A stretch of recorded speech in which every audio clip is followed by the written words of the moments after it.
श्री गुरु ग्रंथ साहिब सेवक जथा गुरुद्वारा सीसगंज साहिब दिल्ली। इन्हां दी भावना प्रेरणा नाल गुरु ग्रंथ साहिब जी महाराज की महिमा संबंधी ये कैसेट दास ने रिकॉर्ड कराया है। इन्हां दी इच्छा है कि संत करनैल सिंह जी दे राहीं ये कैसेट घर घर तक पहुंचे। साहिब श्री गुरु ग्रंथ साहिब जी महाराज बख्शिश करन, रहमत करन कि इसनूं सुन के हर एक दे हिरदियां च प्रेम, ज्ञान, उल्लास पैदा होवे और उसकी आत्मा कह उठे कि सब सिखन को हुक्म है गुरु मान्यो ग्रंथ। एक ओंकार सतनाम करता पुरख निर्भव निर्वैर अकाल मूरत अजूनी सैभं गुरु प्रसाद। मत कोई भरम भूले संसार, गुर बिन कोय न उतरस पार। धार्मिक दुनिया दे विच मन्नी परमन्नी विचारधारा कि गुरु तो बिना परमात्मा की प्राप्ति नहीं हो सकती। गुरु तो बिना भव सागर तो पार नहीं होया जा सकता। गुरु तो बिना निरंकार नूं समझना और उस नाल जुड़ना, उन्हों प्राप्त करना कठिन है। और फिर ऐसा भी अनुभवी पुरुष कहते ने गुरु की प्राप्ति ही परमात्मा की प्राप्ति है। गुरु नूं जान लेना ही परमात्मा नूं जान लेना है। गुरु तक पहुंच जाना ही ईश्वर तक पहुंच जाना है। फिर तो समझना पड़ेगा ईश्वर की है, गुरु की है। इतनी गलती स्पष्ट है कि परमात्मा कोई काया नहीं है, व्यक्ति नहीं है। एक परम शक्ति है, एक व्यापक सत्ता है जो सत्य चित आनंद है, जो सदैवी है, होंद वाला है, प्रकाशमान है, आनंद स्वरूप है, जड़ नहीं चेतन है। वो एक परम शक्ति है। ऐसी जिहड़ी व्यापक शक्ति है उसका बोध कोई शक्ति ही करा सकती है, उसकी प्राप्ति कोई शक्ति ही करा सकती है। इस वास्ते परमात्मा एक शक्ति है, गुरु एक शक्ति है। लेकिन धार्मिक दुनिया विच ऐसा होंदा रहा है। अहंकार मनुख दा जब शिखर ते पहुंचता है तो इस तरह के अहंकारियों ने दावा किया, असी खुद ही निरंकार हाँ, असी खुद ही गुरु हाँ। किसी ने गुरु होने का डिंब दिखाया, किसी ने परमात्मा होने का पखंड किया। आदि काल तो ऐसा चलिया है। हरनाकश ने पखंड किया कि मैं परमात्मा। नमरूद का यह दावा एक बहुत प्रबल झूठ से खड़ा है कि मैं ही खुदा। इस वक्त भी काफी ऐसे पुरुषों की तादाद है जो किधरे भगवान होने का, परमात्मा होने का दावा करते हैं या किधरे गुरु होने का जो है दावा करते हैं। इन्हां दे दावियां तो अवतारी पुरुषों ने जो मार्ग बनाए सन वो मार्ग विकृत होए ने। उन्हां दे च रोकां भी खड़ियां होईयां, उन्हां दे च दुविधा भी पैदा हुई। इसे अहंकार ने इस्लाम दे 72 फिरके पैदा कर दिते और गालबन 3 ते बहुत वड्डे फिरके, शिया, सुन्नी, मिर्ज़ई। इसे ही अहंकार ने देखदे सनातन मत विच हजारां ही फिरके पैदा कर दिते। कोई किसी समाज का पैरोकार, कोई किसी समाज का पैरोकार, कोई किसी देवी नाल जुड़े होया, कोई किसी देवते नाल जुड़े होया। और मनुख दे अहंकार ने इस तरह के बेशतर अनंत रूप खड़े किए हैं। इस रोग तो बालातर सिख जगत भी नहीं रह सके। ਇੱਥੇ ਵੀ ਬਹੁਤ ਸਾਰੇ ਇਸ ਤਰ੍ਹਾਂ ਦੇ ਟੋਲੇ ਪੈਦਾ ਹੋ ਗਏ ਵੀ ਅਸੀਂ ਖੁਦ ਹੀ ਗੁਰੂ ਹਾਂ ਔਰ ਕਾਇਆ ਗੁਰੂ ਹੈ, ਦੇਹੀ ਗੁਰੂ ਹੈ। ਦਾਅਵੇ ਕਰਨ ਵਾਲੇ ਤੇ ਇਸ ਤਰ੍ਹਾਂ ਦੇ ਆਦਿਕਾਲ ਤੋਂ ਹੀ, ਸ਼ੁਰੂ ਤੋਂ ਹੀ ਗੁਰਮਤਿ ਦੇ ਬਹੁਤ ਸਾਰੇ ਪੈਦਾ ਹੋਏ, ਲੇਕਿਨ ਮੌਜੂਦਾ ਦੌਰ ਦੇ ਵਿੱਚ 3-4 ਪ੍ਰਬਲ ਨੇ ਜਿਨ੍ਹਾਂ ਦਾ ਦਾਅਵਾ ਹੈ ਕਿ ਅਸੀਂ ਗੁਰੂ ਹਾਂ। ਇਹ ਗੱਲ ਵੱਖਰੀ ਹੈ ਕਿ ਪੜ੍ਹਦੇ ਹੋ ਗੁਰਬਾਣੀ ਨੇ, ਪੜ੍ਹਾਉਂਦੇ ਹੋ ਗੁਰਬਾਣੀ ਨੇ, ਵਿਆਖਿਆ ਵੀ ਉਹ ਗੁਰਬਾਣੀ ਦੀ ਕਰਦੇ ਨੇ, ਲੇਕਿਨ ਫਿਰ ਵੀ ਗੁਰੂ ਅਸੀਂ ਹਾਂ, ਗੁਰੂ ਮੈਂ ਹਾਂ, ਇਹ ਉਹਨਾਂ ਦਾ ਜੋ ਹੈ ਦਾਅਵਾ। ਇਸ ਤਰ੍ਹਾਂ ਦੇ ਜਿਹੜੇ ਦਾਅਵੇ ਨੇ ਦਾਸ ਨੇ ਤੁਛ ਬੁੱਧੀ ਅਨੁਸਾਰ ਜਵਾਬ ਦਿੱਤਾ ਹੈ ਔਰ ਸੰਗਤਾਂ ਦੇ ਹਿੱਤ ਲਈ ਮੈਂ ਸੰਗਤਾਂ ਦੇ ਸਾਹਮਣੇ ਰੱਖ ਰਿਹਾ ਤਾਂ ਕਿ ਗੁਰੂ ਦੀ, ਪਰਮਾਤਮਾ ਦੀ ਪੂਰੀ ਤਸਵੀਰ ਅੱਖਾਂ ਦੇ ਸਾਹਮਣੇ ਆਵੇ, ਹਿਰਦੇ ਵਿੱਚ ਉਜਾਗਰ ਹੋਵੇ। ਇਤਨੀ ਗੱਲ ਸਪਸ਼ਟ ਹੈ ਗੁਰੂ ਘਰ ਵਿੱਚ ਕਿ ਪਰਮਾਤਮਾ ਇੱਕ ਸ਼ਕਤੀ ਹੈ। यही कारण है कि असी जो अरदास करते हाँ प्रथम भगवती सिमर के गुरु नानक लई दिया है। भगवती तो मुराद शक्ति, परमात्मा एक व्यापक शक्ति है, व्यक्ति नहीं है। व्यक्ति दे मनदे ही व्यक्ति दे सारे दोष उस दे निरूपण करने पैणगे। जन्म भी मनना पेगा, मरण भी मनना पेगा, जात भी मननी पेगी, पात भी मननी पेगी, माँ बाप भी मनने पैणगे, कुल भी मननी पेगी, फिर समा अस्थान ये भी मनना पेगा जन्म का। जो कुछ मनुख दे नाल घटित होंदा है फिर ते उही कुछ परमात्मा नाल भी घटिया तस्वर करना पेगा, मनना पेगा। नहीं, वो जन्म तो रहता है, मरण तो रहता है, उहदे कोई माँ बाप नहीं, उहदी कोई जात पात नहीं, उहनूं समय ते अस्थान दे बनिया भी नहीं जा सकता। वो ऐसी एक परम पावन शक्ति है जो जड़ नहीं है, चेतन है, सत चित आनंद, वो होंद वाली है, वो प्रकाशमान है, वो आनंद स्वरूप है, वो महान चेतन है। चेतन दे नाल कोई चेतन ही जोड़ सकता है, जड़ नहीं। आम एक तर्क खड़ी की गई कि अनंत काल तो मनुख किधरे पत्थरां नूं पूजदा रहा, दरख्तां नूं पूजदा रहा, दरियावां नूं पूजदा रहा, पहाड़ां नूं पूजदा रहा, किधरे किधरे पशुआं नूं भी पूजदा रहा। और यह पूजा इस हद तक वधी मनुख नूं पूजदा रहा और मनुख नूं परमात्मा ते गुरु मनदा रहा। इस तरह दे तार्किक बंदे एक बहुत वड्डी तर्क गुरु ग्रंथ साहब जी महाराज ते खड़ी करते हैं कि गुरु ग्रंथ साहब जी महाराज आखिर कागजां दा एक इकट्ठ है, उहदे उत्ते लिखत स्याही है,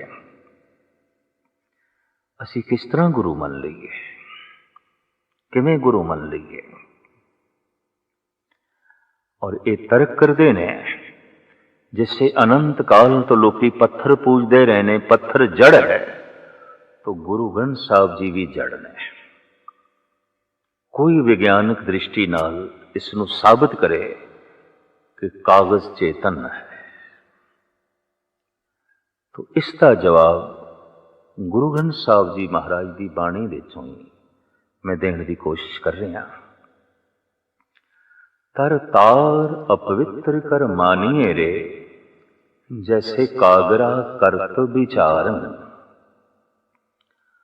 कागज दी विचार करिए तो कागज कोई वाकई पवित्र चीज नहीं है, पावन चीज नहीं है। लकड़ तो बनता है, बांस तो बनता है, घास तो बनता है। ना घास पूजनीक है, न लकड़ पूजनीक है। ओही घास, ओही बांस ते लकड़ जब कागज की शक्ल अख्तियार कर गए तो वो पूजनीक किस तरह हो गया? इसका जवाब तर तार अपवित्र कर मानिए रे, जैसे कागरा करत विचारन। पुराने जमाने विच ताड़ी दे दरखत दे बुरादे तो कागज बनाया जाता सी हथ दे नाल। ਤਾੜੀ ਦੇ ਦਰਖਤ ਨੂੰ ਸ਼ਾਸਤਰਕਾਰਾਂ ਨੇ ਅਪਵਿੱਤਰ ਕਰਕੇ ਮੰਨਿਆ, ਕਿਉਂਕਿ ਇਸ ਦੇ ਜਿਹੜਾ ਰਸ ਨਿਕਲਦਾ ਹੈ ਉਹਦੇ 'ਚ ਨਸ਼ਾ ਸ਼ਰਾਬ ਵਰਗਾ ਹੀ ਹੈ। ਇਹੀ ਕਾਰਨ ਹੈ ਕਿ ਸਤਪੁਰਸ਼ ਵਰਜਦੇ ਰਹੇ ਨੇ ਕਿ ਇਸ ਦਰਖਤ ਦੇ ਨਿਕਟ ਨਾ ਜਾਓ, ਇਹਦੀ ਛਾਇਆ ਥੱਲੇ ਵੀ ਬੈਠਣ ਦੀ ਕੋਸ਼ਿਸ਼ ਨਾ ਕਰੋ। ਅਵਲ ਤੇ ਛਾਇਆ ਹੁੰਦੀ ਵੀ ਮਾਮੂਲੀ ਹੈ ਔਰ ਇਸ ਦਾ ਰਸ ਮਨੁੱਖ ਨੂੰ ਬੇਹੋਸ਼ ਕਰ ਦਿੰਦਾ ਹੈ। ਸ਼ਾਸਤਰਕਾਰਾਂ ਨੇ ਇਸ ਨੂੰ ਅਪਵਿੱਤਰ ਕਰਕੇ ਮੰਨਿਆ।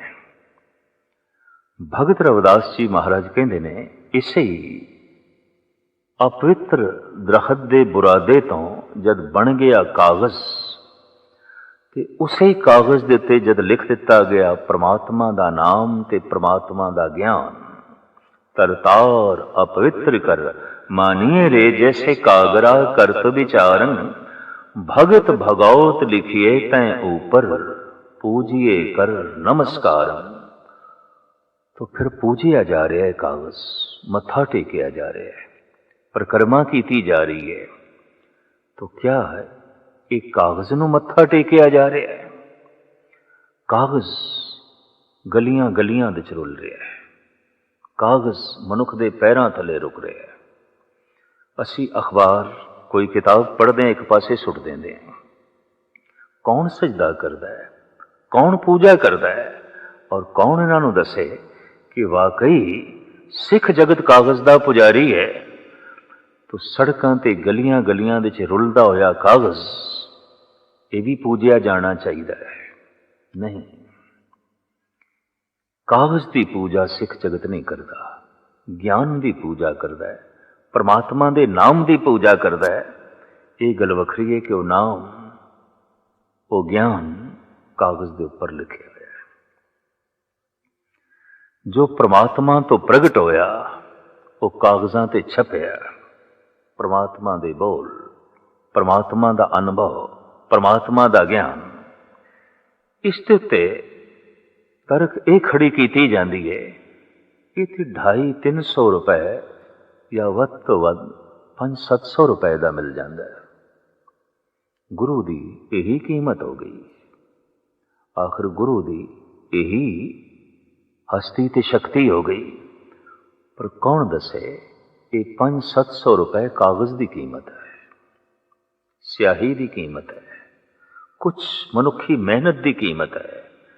ये उस ज्ञान की कीमत नहीं, ये उस नाम की कीमत नहीं है। ये कागज ते समझ लो उस ज्ञान के बस्तर ने, तो बस्त्रां की कीमत तो हो सकती है, गुरु के कपड़ियां की कीमत तो हो सकती है, गुरु की कीमत नहीं है।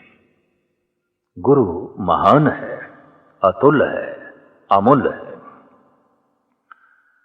कुछ अरसा होया इस तरह के तार्किक लोगों ने कहा, और खास करके दास नाल ये विचार वटांदरा होया कि तुसी देखना कल साडे गुरु नूं नोटा नाल तोलिया जाएगा। तकड़ी दे उत्ते भी पंक्ति लिखी हुई सी, आपे गंडा तोल तराजी प्रभ आपे तोल तुलाया। उस तार्किक पुरुष नाल जो विचार वटांदरा होया, मैं पूछया, ठीक है, थोड़े गुरु नूं नोटा नाल तोलिया गया है,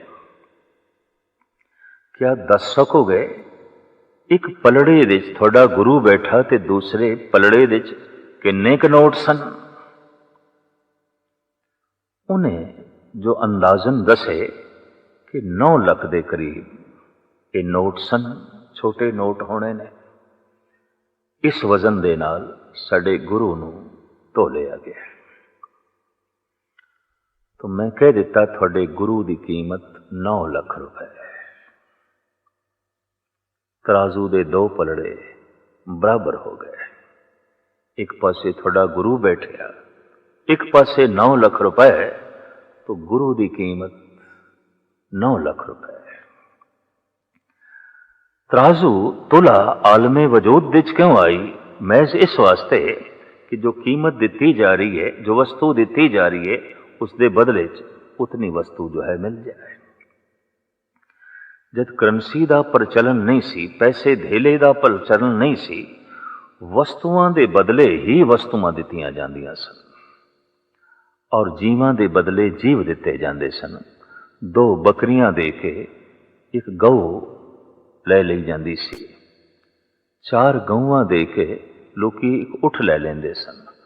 10 ਊਠ ਦੇ ਕੇ ਲੋਕੀ ਇੱਕ ਹਾਥੀ ਖਰੀਦ ਲੈਂਦੇ ਸਨ।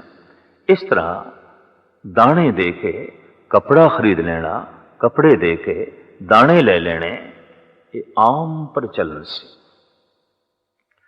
ਸਾਗ ਤੇ ਸਬਜ਼ੀ ਤੇ ਫਲ, ਇਹਨਾਂ ਦਾ ਪ੍ਰਚਲਨ ਤੁਲਾ ਦੇ ਨਾਲ ਇਸ ਤਰ੍ਹਾਂ ਹੋਇਆ ਕਿ ਇੱਕ ਪਲੜੇ ਵਿੱਚ ਫਲ ਰੱਖ ਦਿੱਤੇ ਜਾਂਦੇ ਸਨ, ਦੂਸਰੇ ਵਿੱਚ ਦਾਣੇ, ਚਾਹੇ ਉਹ ਦਾਣੇ ਕਣਕ ਦੇ ਨੇ ਚਾਹੇ ਚਣਿਆਂ ਦੇ।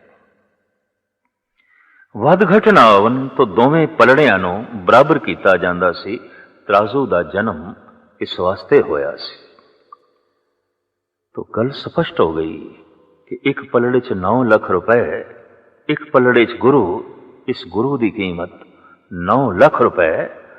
9 लाख रुपए गुरु ग्रंथ साहब जी महाराज का 1 सैकंड का चढ़त चढ़ावा है।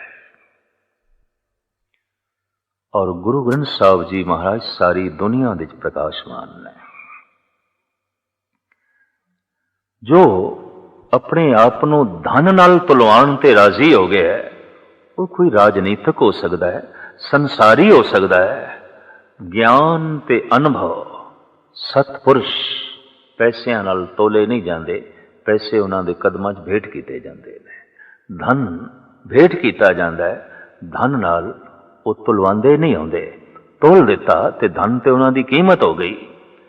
और जब धन कीमत हो गई है तो फिर धन महान है, भगवान महान नहीं है, फिर गुरु महान नहीं है। दूसरे पासे राधा स्वामियां दा ये तर्क, भावें गुरु ग्रंथ साहब जी महाराज दे ज्ञान है, बोध है, बहुत कुछ है, पर इसकी व्याख्या असी करते हैं, समझाते असी हैं। गुरु ग्रंथ साहब जी महाराज खुद नहीं बोलते, असी बोलते हैं। इस वास्ते असी खुद गुरु होने का दावा करिए तो इस हर्ज की है, इस एतराज की है। इसका जवाब बहुत सुंदर सतगुरां की बाणी अपने आप दे जो है स्पष्ट कर दी है। प्रथम ते इस विषय विच यह तर्क खड़ी की जा सकती है कि जिसकी व्याख्या हो रही है वो महान है कि जो व्याख्या कर रहे है वो महान है। एक अपने आप विच निर्णय जो है करना होगा। धन गुरु ग्रंथ साहब जी महाराज की जिहड़ी बाणी है, ये परमात्मा तो आए हुए बोल ने, खसम दे बोल ने। गुरु नानक दा मन जिथे चुप कर गया उत्थे परमात्मा बोल उठे। हूँ आपों बोल न जानदा, हूँ कहा सब हुक्माओ जी। मैं तो बोलना जानदा ही नहीं, मैं तो बोलना छोड़ दिता है। हूँ तो जो कुछ भी बोलता है परमात्मा बोलता है, ईश्वर बोलता है, अकाल पुरख बोलता है। हुण इत्थे सवाल खड़ा होंदा, एक उपदेश कर रहा है, एक व्याख्या कर रहा है, तो हिरदे विच उपदेश नूं जगह देनी है कि उपदेशक नूं? जे कह दईए उपदेशक नूं हिरदे विच जगह देनी है, उपदेशक नूं हिरदे विच वसाना है, तो फिर उपदेश सुनने की कोई लोड़ नहीं। फिर तो समा बर्बाद करना है, फिर तो वक्त बर्बाद करना है। तो जे कह दईए नहीं, मन विच तब्दीली ते उपदेश वसाण नाल आएगी। अनुभव प्रकाश ते उपदेश नूं सुनन नाल ही होवेगा, उपदेश नूं हिरदे विच धारण करन नाल ही होवेगा। जीवन विच पलटा उदों आवेगा जब उपदेश, ये महान ज्ञान अंदर वसेगा। तो एक गल स्पष्ट हो गई, ज्ञान गुरु है, ज्ञानी गुरु नहीं। विचार गुरु है, व्याख्याकार गुरु नहीं। क्योंकि हिरदे दे ते व्याख्या नूं वसाना है, विचार नूं वसाना है, ज्ञान नूं वसाना है। ते जे इत्थे व्याख्याकार दी ये तर्क होवे कि व्याख्या मैं कीती है, ये ठीक है कि प्यास पानी नाल बुझेगी। ਇਹ ਗੱਲ ਵੱਖਰੀ ਹੈ कि पानी सरोवर दे च होवे, दरिया दे च होवे, घड़े दे च होवे या गिलास दे च होवे। धन्यवाद है उस दरिया दा, उस नलके दा, उस घड़े दा, उस गिलास दा जिस दे राही पानी पीता ते प्यास बुझी। लेकिन घड़ा पानी नहीं है, गिलास पानी नहीं है, नलका पानी नहीं है। महान है वो, सत्कारण योग है वो व्यक्ति जिसने ज्ञान जगत के सामने रखा। पर वो आखे मैं ही ज्ञान हाँ और मैं ही गुरु हाँ, मैं ही परमात्मा। तो ये तो इस तरह हो गया जिवें कोई घड़ा आखे मैं ही पानी हाँ, जैसे कोई नलका आखे मैं ही पानी हाँ। बस एक वड्डा भुलेखा है जिसनों जो है समझना है। प्यास पानी तो ही बुझेगी, आत्मक कल्याण ज्ञान तो होवेगा, गुरबाणी तो होवेगी। ये गुरबाणी चाहे पत्थरां ते लिखी होवे, चाहे कागज ते लिखी होवे, चाहे मनुखी हिरदे ते लिखी होवे, किधरों भी लिखी होवे, आत्मक कल्याण गुरबाणी तो होवेगा। आत्मक शांति उस बोलां तो होवेगी जिहड़े परमात्मा दे बोल ने, और उसे नूं गुरबाणी कहंदे ने, उसे नूं खसम दे बोल कहंदे ने, उसे नूं ईश्वर दे बोल कहंदे ने। इस संबंधी तार्किक एक होर भी तर्क खड़ी करते हैं। गुरु ग्रंथ साहब जी महाराज बोलते नहीं, असी बुलाते हैं, असी स्पष्ट करते हैं, असी गल नूं खोलते हैं। इस संबंध में मैं एक दलील पेश करया करदा। एक अनपढ़ स्त्री दा पति किधरे परदेश चला गया है। मुद्दत पाके उसने अपनी पत्नी नूं प्यार भरी पत्रिका लिखी है। जिस तरह का रिश्ता होवे संबंधित अल्फाज वैसे ही लिखे जाते हैं। जैसे भिरा भिरा नूं चिट्ठी लिखे तो भिरा करके ही संबोधन करता है, भाई करके संबोधन करता है। पुत्र पिता नूं चिट्ठी लिखे तो पिता रूपे संबोधन करता है, या पिता पुत्र नूं चिट्ठी लिखे तो उसनूं पुत्र रूप दे संबोधन करता है। पति ने पत्नी नूं चिट्ठी लिखी है तो उसने पत्नी रूप विच उसनूं संबोधन किया है, मेरी प्यारी पत्नी। उसका नाम उसनूं संबोधन करके ये संबंधित अल्फाज उसने लिखे ने। चिट्ठी पत्नी दे हथ च है, पढ़ नहीं सकती, अनपढ़ है। पड़ोसी दे घर चली गई, कहती है वीर जी ये चिट्ठी पढ़ के सुनाओ। पता नहीं किसती है, कित्थों आई है। ये पड़ोसी चिट्ठी खोल के पढ़न लगे, मेरी प्यारी पत्नी। गल ते समझ गई, चिट्ठी पति दी है और हुंगारा भरी जाती है। जो जो पति ने लिखे है ये पड़ोसी पढ़ के सुना रहे है। पत्नी शौक नाल सुनी जा रही है, एकाग्रचित होकर सुनी जा रही है, हुंगारा भरी जा रही है, प्रसन्न हो जा रही है।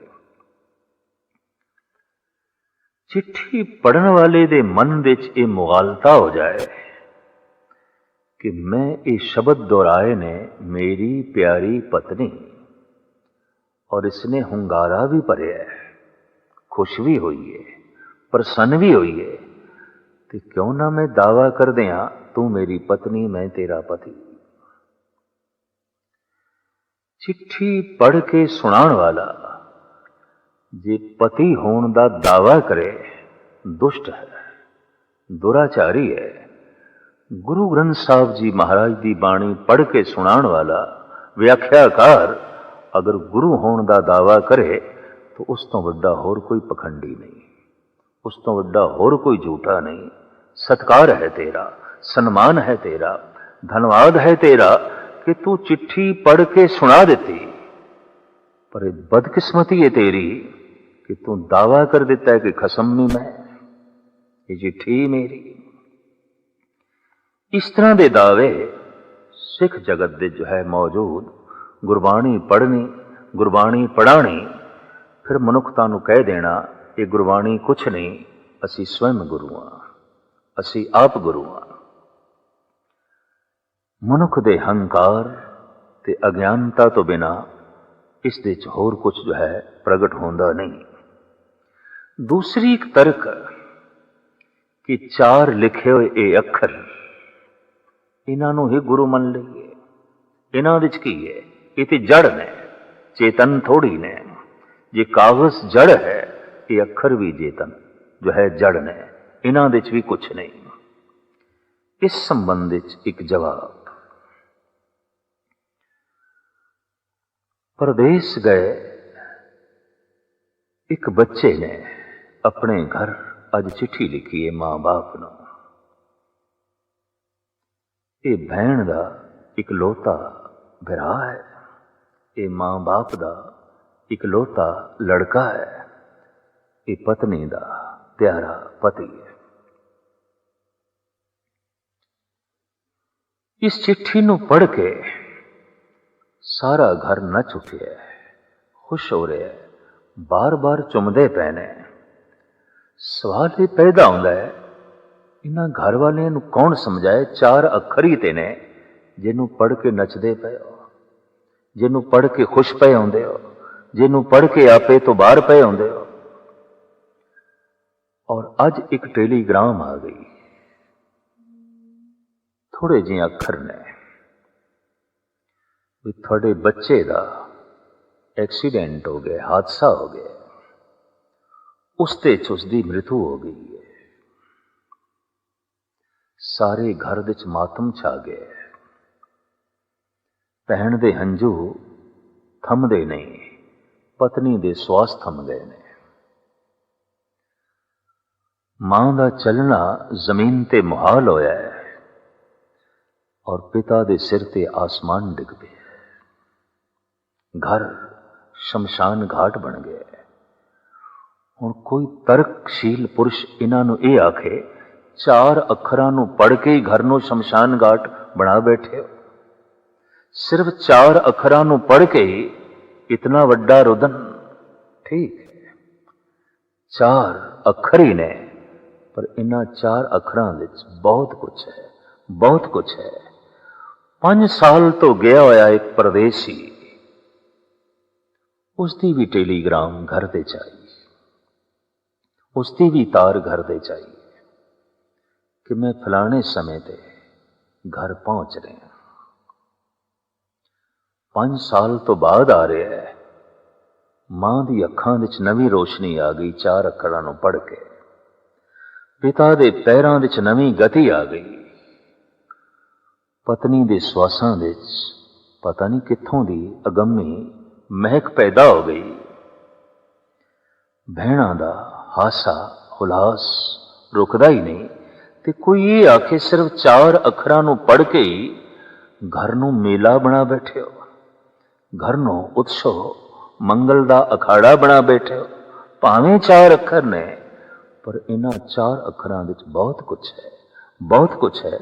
भावें गुरु ग्रंथ साहब जी महाराज दे चार अखर ने, पर इन्हां चार अखरां विच ही निरंकार बैठा है, परमात्मा बैठा है, ईश्वर बैठा है। अगर समझण दी तौफीक होवे, अगर जानन दा मन होवे और अंदर श्रद्धा होवे, तो इन्हां अखरां दे च ही परमात्मा दी झलक मिल जाती है। शब्द गुरु पीरा गहर गंभीरा, बिन शब्दे जग बौराना। शब्द गंभीर है, बहुत गहरा है, बहुत बुलंद है, अथाह है। इसनों समझे तो बिना जगत पागल होया फिरदा है, बौरा होया फिरदा है। परमात्मा व्यापक है, शब्द व्यापक है। दुनिया भर दे अवतारी पुरुषां ने एक आवाज होके ये गल आखी है कि ब्रह्मंड की उत्पत्ति का कारण शब्द है। शब्द वो मूल है जिस तो संसार ने जन्म लिया। प्राचीन सनातनी ऋषि उन्हां दा एक कथन कि ओम धुनी अनादि धुनी है। इसी धुनी तो जगत पैदा होया है, संसार पैदा होया है। जैन मत जो एक पुराना मत है, गालबन 2500 साल पुराना, ये भी इस मनोत ते खड़ा है कि ओंकार ऐसी धुनी है जो ब्रह्मंड की धुनी है, जो ब्रह्मंड का नाद है। और इसे तो ही समूह जीवां दी जड़ ते चेतन दी उत्पत्ति हुई है। गालबन कोई 1450 साल पहले इस्लाम दे महान बानी मुहम्मद साहब दे कंठ तो भी ये बोल निकले कि खुदा तो एक धुनी हुई, वो धुनी सी कुन, जिस तो जगत बन गया, जिस तो संसार बन गया। और इसी तरीके दे नाल ईसा लोगोस नाम दी एक धुनी हुई ते जीवां दी दुनिया आरंभ हो गई। सूरज चंद तारियां दी दुनिया आरंभ हो गई। गुरमत दा जमाना आया, नवी रोशनी, नवे ख्याल। धन गुरु नानक देव जी महाराज दे कंठ तो भी ये बोल निकले, कीता पसाओ एको कवाओ तिस्ते होए लख दरियाओ। लखां जिंदगियां दे दरवाया, लखां जीवन दे दरिया एक शब्द तो चले, एक ध्वनि तो चले। उत्पत परले शब्दे होवे, शब्दे ही फिर उपत होवे। ये उत्पत्ति ते ये परले शब्द तो हो रही है। शब्द व्यापक है, शब्द गंभीर है, शब्द गहरा है। इनू समझे तो बिना ही मनुखी जगत पागल है। शब्द गुरु पीरा गहर गंभीरा, बिन शब्दे जग बौराना। अध्यात्म दर्शियां ने इस शब्द नू फिर दो हिस्सियां दे तकसीम कीता है, आहत शब्द, अनाहत शब्द। जो दो चीजां दे टकराव तो पैदा होवे, ये है आहत, जो ब्रह्मंड दे च व्यापक है ते जिस तो सब कुछ उत्पन्न होंदा है, वो है अनाहत। अनाहत तो ये संसार आया है। अगर ऐसा है तो मां बाप दे शरीर तो साडी ये काया आई है, मां बाप दी अंश शरीर दे च मौजूद है। शब्द तो संसार आया है, तो संसार दे शब्द होना चाहिए है। धन गुरु नानक देव जी महाराज कहते हैं,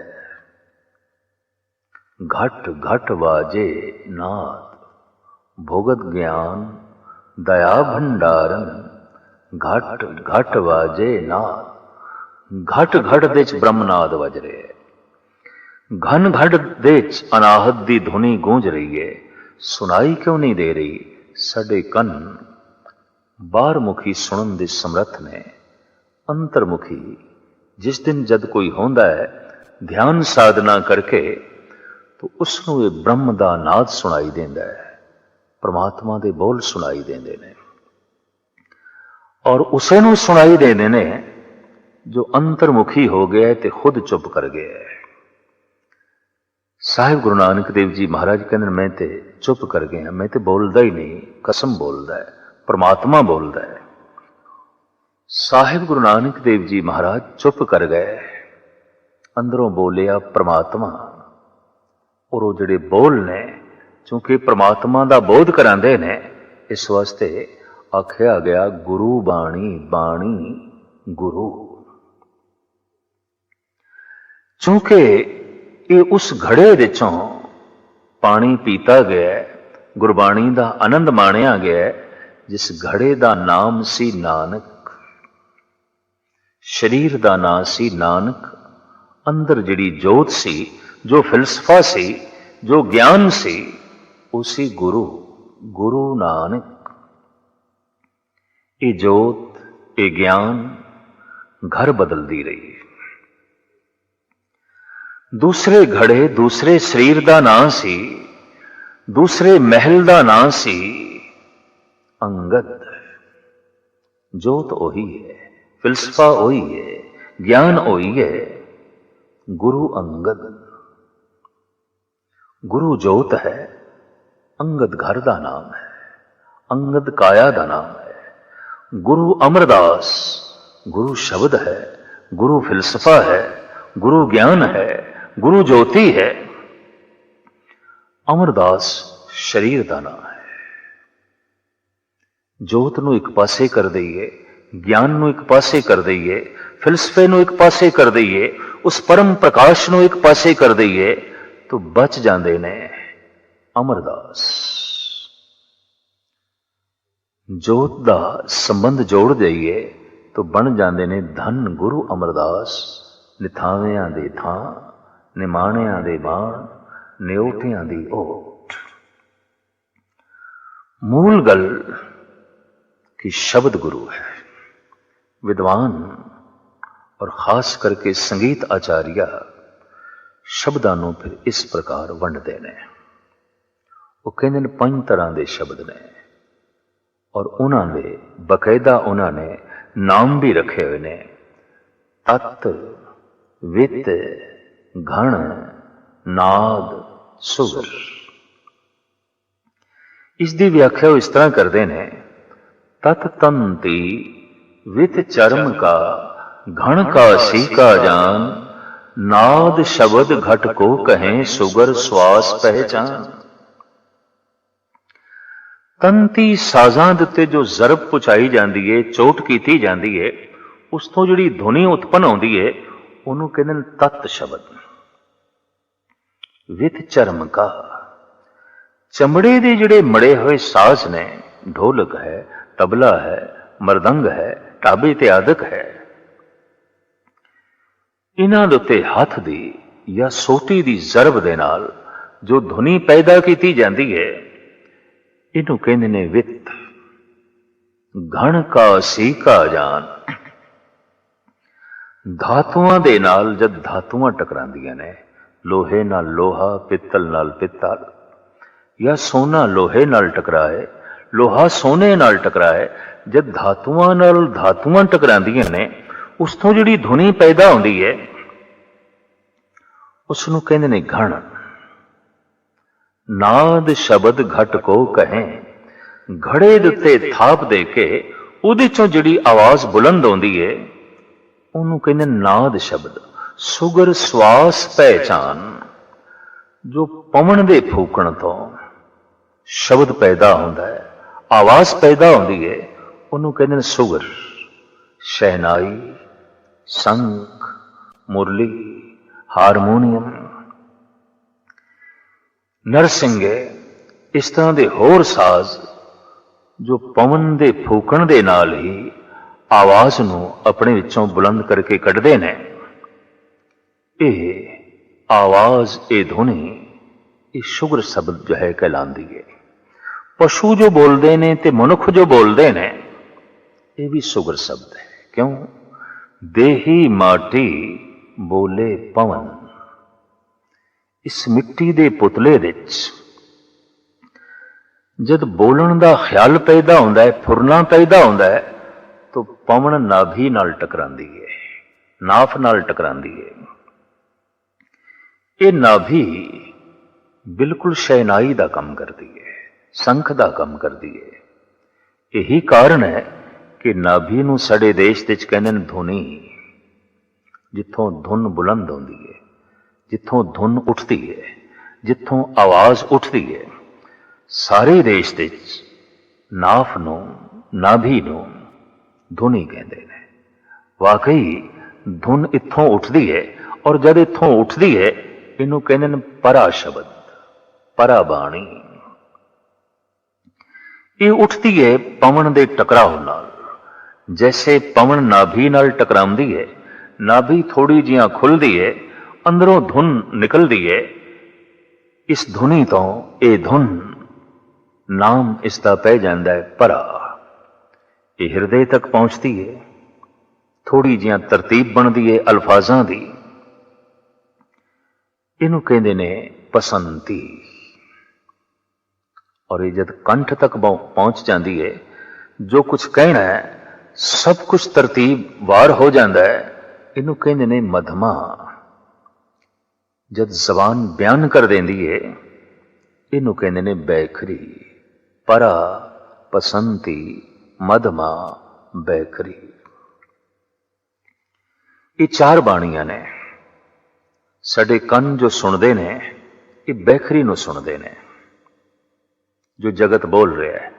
मधमा स्वानू स्वयं महसूस हो सकती है।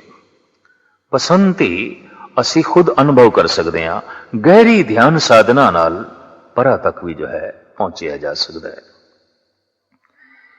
चूंकि ये आवाज पवन के टकराव तो पैदा होती है, यही कारण है कि धन गुरु नानक देव जी महाराज ने पवन नूं गुरु भी कह दिता है।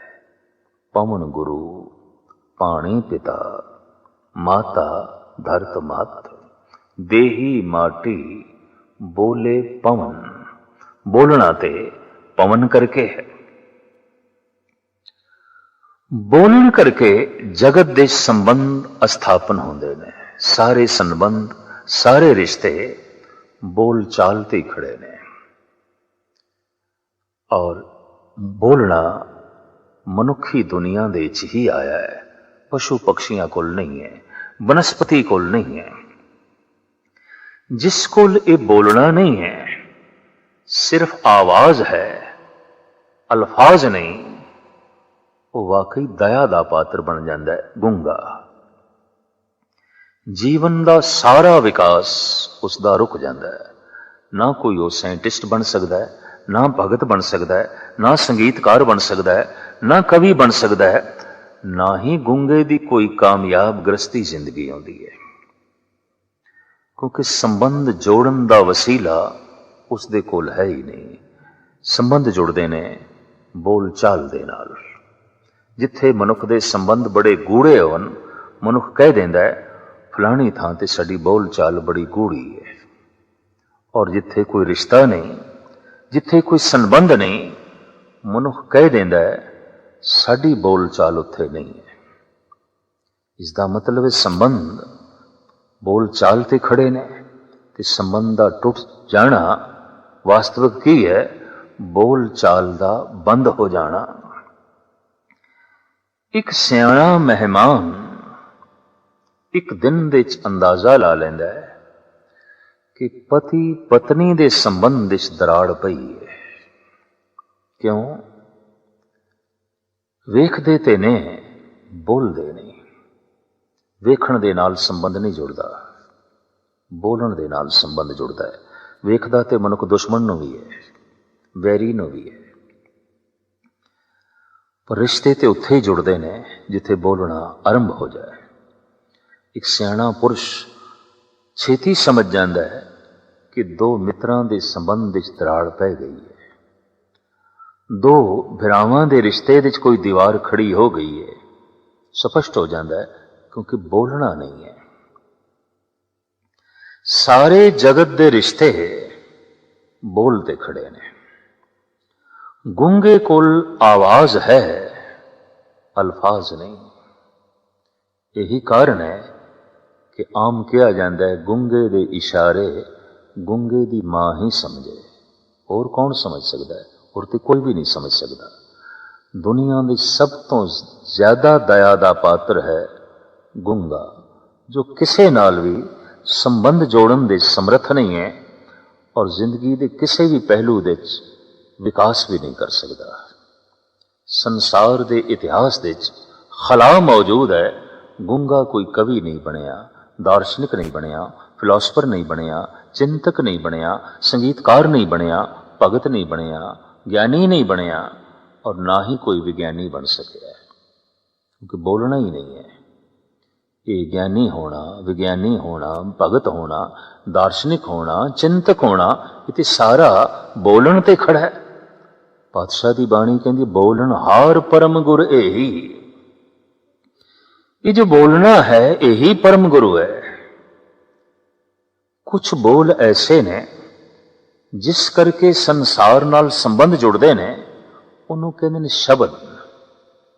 पर कुछ बोल ऐसे ने जिन्होंने बोलीए ते निरंकार नाल संबंध जुड़ते ने, उन्होंने कहते ने गुर शब्द। वो सीधे परमात्मा तो आए होंदे ने, सीधे ईश्वर तो आए होंदे ने। संसार नाल संबंध जुड़ता है, संसारिक बोलां नाल, निरंकार नाल संबंध जुड़ता है आध्यात्मिक बोलां नाल, कसम दे बोलां नाल। पर एक अंतरा है, संसार दे च असी पहले वेखदे हां, फिर बोलना आरंभ कर देंदे हां। आध्यात्मिक जगत दे च ऐसा है, पहले बोलांगे फिर दिखाई देवेगा। बाबा बोलना क्या कहिए, जैसे राम नाम रव रहिए। गाविए सुनिए मन रखिए भाव, मन विच भावना रख के गाई जाओ, गाई जा, बोली जा। उतने चिर तक बोली जा जितने चिर तक तेरे बोल शांत नहीं हो जाते ते खसम बोल नहीं पैंदा, परमात्मा बोल नहीं पैंदा। उतने चिर तक बोली जा। इस वास्ते गुरु नानक देव जी महाराज कहते ने, एक जबान नूं दो बना ले, दो नूं लख बना ले, लख नूं 20 लख बना ले। एक एक रसना दे नाल लखां लखां वारी उस एक ईश्वर दा नाम रटन करी जा, बोली जा, बोली जा। एक दू जी बो लख होवे, लख होवे लख 20, लख लख गेड़ा आखिए एक नाम जगदीश। ए तरापत पौड़ियां चढ़िए होए 21।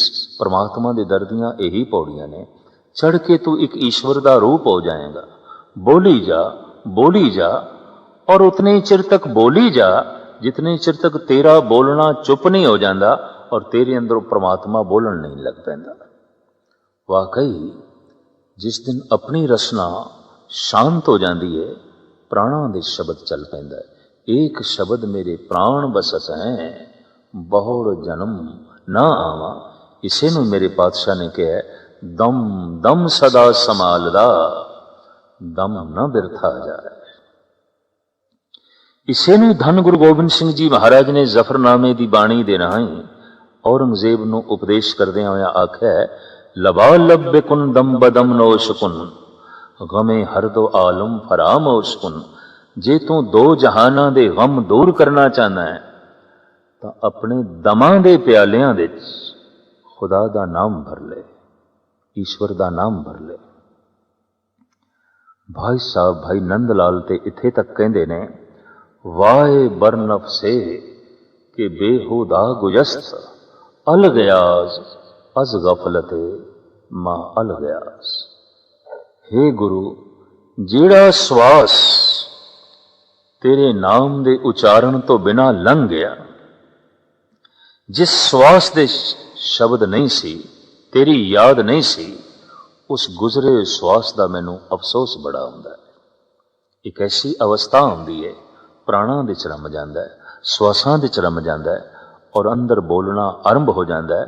उत्थे मनुख नूं अनुभव हो जाता है कि बोलना ही परमात्मा है, इते बोल ही परमात्मा ने। इस तरह के बोल जिन्हां दे अंदर प्रगट हो जाते हैं तो कह दिता जाता है, इसके अंदर परमात्मा बोल पे। खदीजा ने मुहम्मद साहब की इस तरह की अगमी अवस्था देख के कह दिता सी, थोड़े अंदर ते खुदा बोल पे। ते मुहम्मद साहब ने कह दिता, हाँ अज तो मैं चुप कर गया, खुदा ही बोले। और धन गुरु नानक देव जी महाराज ने साफ कह दिता, मैनू बोलना आउंदा ही नहीं, मैं बोल सकदा ही नहीं। जो कुछ बोले है प्रभु बोले है, मैं सुनिया है, जगत ने सुनिया है। संसार ने सुनिया, मैं भी सुनिया, पर बोल मेरे नहीं, ये बोल परमात्मा दे ने। गजब दी गल, जिस दे कंठ तो, जिस दी सुराही तो ये बोल निकले, वो ते कहंदा ये बोल मेरे नहीं, ये सुराही सी, ये भी उसदी दिती हुई, पर इस दे जिहड़ा पानी सी, ये ते वो आप सी, प्यास ते उस पानी ने बुझाई। पर गजब दी गल है, इसे बाणी नूं पढ़ पढ़ के सुनाण वाले, व्याख्या करन वाले दावा करन लग पैंदे ने, असी गुरु, असी ईश्वर, असी जो है परमात्मा। बस इत्थों ही अनर्थ खड़ा हो जाता है। अनेकां रहबरी पुरुषां दे सामने जिहड़ियां ये औकड़ां आईयां, सिख जगत दे विच भी ऐसा होया। बाबे बकाले दे विच ही 22 मंजियां ला के बैठ गए, एक एक दा दावा, असी गुरु हाँ, असी गुरु हाँ, असी गुरु हाँ। अज एक ऐसा व्यक्ति आया जिस दे कोल सूझ सी, जिस दे कोल समझ सी, जिसका एक अनुभव सी कि परमात्मा की झलक कुछ ऐसे बोलां दे आउंदी है। यही कारण है कि गुरु ते परमात्मा दे भेद नहीं मनिया गया, शब्द ते ईश्वर दे भेद नहीं मनिया गया। जैसे प्रकाश ते रोशनी दे सूरज दे भेद नहीं है, जैसे बदल ते सागर दे भेद नहीं है। बदल सागर दा ही रूप है, सागर तो उमड़े ने बदल, ये बदल नहीं बरस रहे, ये सागर ही बरसदा पिया है। शब्द ते परमात्मा एक ही ने, परमात्मा तो ही ये शब्द उठे ने और बरस रहे ने, ज्ञान बरसा रहे ने, थां थां दे उत्ते लोकां दे हिरदियां नूं मुनव्वर जो है कर रहे ने। इस वास्ते साहिब कहते हैं, आप नारायण कलाधार जग में परवरियो। वो जो परिपूर्ण परमात्मा है, कला धारण करके परम प्रकाश, परम शब्द बन जाता है, लोकां दे हिरदियां नूं प्रकाशित करन लई, लोकां दे हिरदियां नूं अंदौलत जो है करन लई। इस तरह की वो रूप रेखा धारण कर लेंदा है। ईश्वर ते शब्द ये इस तरह जुड़े हुए ने जैसे किरण ते सूरज, जैसे बूंद ते सागर, जैसे बदल ते सागर। अंतरा नहीं है शब्द ते परमात्मा दे विच, अंतरा नहीं है। शब्द सुनन दा विषय है, वेखण दा विषय नहीं। गौर नाल जिसनों ये सुनन दी जाच आ गई और जैसे शब्द अंदर प्रवेश करता है, अनाहत दी धुनी गूंज पैंदी है, परमात्मा अंदरों जो है प्रगट हो जाता है। शब्द गुरु पीरा गहर गंभीरा, बिन शब्दे जग बौराना। ये शब्द गहरा है, गंभीर है, अथाह है, अत्यंत बुलंद है। इसनों समझे तो बिना, इसनों जाने तो बिना जगत पागल है, जगत जो है व्याकुल है। साहिबा ने आप भी कह दिता, ये बाणी बिरलो विचार सी जे को गुरमुख हो। बहुत घट होणगे जो इसनों विचार रूप विच लैणगे, अपने मन दे जो है वसाण दी जो है कोशिश करनगे। बहुत सौखा है अखां नाल वेख लेना, अखां दे सामने जो कुछ भी है मनुख वेख लैंदा है। और अखां नूं वेखण लगिया कोई खास साधना भी नहीं करनी पैंदी, कोई खास उद्यम उपराला भी नहीं करना पैंदा। जो कुछ सामने है दिखाई देवेगा, पर बिना ध्यान की एकाग्रता तो सुनना बहुत औखा है, बहुत औखा है, बहुत कठिन है। अलग अलग साधना की पद्धति है। साडे हिंदू वीर जांदे ने मंदिरां विच दर्शन करन लई किसी मूर्ति दे, किसी देवी देवते दे दर्शन करने ने। सारी साधना दर्शनां ते खड़ी है, वेखण ते खड़ी है, अखां ते खड़ी है। साडे मुसलमान भरा जांदे ने मस्जिद विच पढ़न लई नमाज, सारी साधना पढ़न ते खड़ी है ते पढ़न लग्या थोड़ा जिहा ध्यान चाहिए। सिख जांदा है गुरुद्वारे सुन लई गुरु दा शब्द, सारी साधना सुनन ते खड़ी है। और अगर कोई सुने इस शब्द नो तो नानक भगतां सदा विगास, सुनिए दुख पाप का नाश। सारे दुख नाश हो जाएंगे, सारे पाप नाश हो जाएंगे, सारी अज्ञानता मिट जाएगी, सारी अशांति मिट जाएगी। अंदरों परम ब्रह्म प्रगट होवेगा, ऐसा पुरुष सिद्ध बन सकता है, नाथ बन सकता है, जोगी बन सकता है, ज्ञानी बन सकता है, ध्यानी बन सकता है और इतना पावन हो सकता है कि 68 तीरथ उस तो सदके कीते जा सकते ने, उस तो कुर्बान कीते जा सकते ने। वो तो इतना महान हो जाता है। धन गुरु ग्रंथ साहिब जी महाराज दी अगम अगाध ये महिमा, जिन्हों समझण लई एक विवेक बुद्धि चाहिए। मत्था टेकदे होया अंदरों ये मंग भी करनी चाहिए, हार परयो स्वामी के द्वारे दीजे बुद्ध विवेका। हे गुरु, मैं समझ सकदा तैनू तेरी दिती हुई बुद्ध नाल। और जैसे गुरु की समझ पैंदी है, उसे समझ दे चो समझ आ जाती है परमात्मा दी, ईश्वर दी, निरंकार दी, करतार दी। इस वास्ते कहते ने गुरु नू समझना परमात्मा नू समझना है, गुरु तक पहुंचना परमात्मा तक पहुंचना है। और गुरु की प्राप्ति परमात्मा की ही जो है प्राप्ति है। गुरु दे बारे जो एक भरम भुलेखा साडे देश दे ते सारी दुनिया विच व्यापक है, इसनों मैं तुच्छ बुद्धि नाल खोलण की जो है कोशिश की है।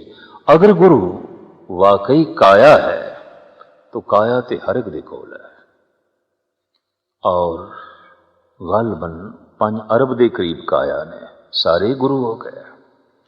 तो जे कह दईए नहीं, ज्ञान गुरु है, अनुभव, प्रकाश, फिलसफा, तो फिर गल स्पष्ट हो गई। जैसे जैसे दुनिया सियाणी होगी और जिस दिन सारी दुनिया सियाणी हो गई, उस दिन एक ही गुरु होगा सारे जगत विच, और वो गुरु होगा शब्द गुरु, बाकी कोई भी गुरु नहीं होगा। और जिन्हां जिन्हां दे कोल ये शब्द गुरु होगा, वो भी कहेंगे कि जो असी बोल रहे हैं, जो असी कह रहे हैं, ये गुरु है, असी गुरु नहीं है। पर ना समझ सरोते ते हंकारी वक्ते कह सकते ने असी गुरु हाँ, असी गुरु हाँ, काया गुरु हाँ। भगत कबीर जी महाराज का एक बड़ा कीमती बोल आप कहते ने, सो गुर करो जे बहोर न करना, ऐसा गुरु करो बार बार ना करना पवे। इस गुरु की लाश निकल गई, दफन कर दिता, फिर की करोगे।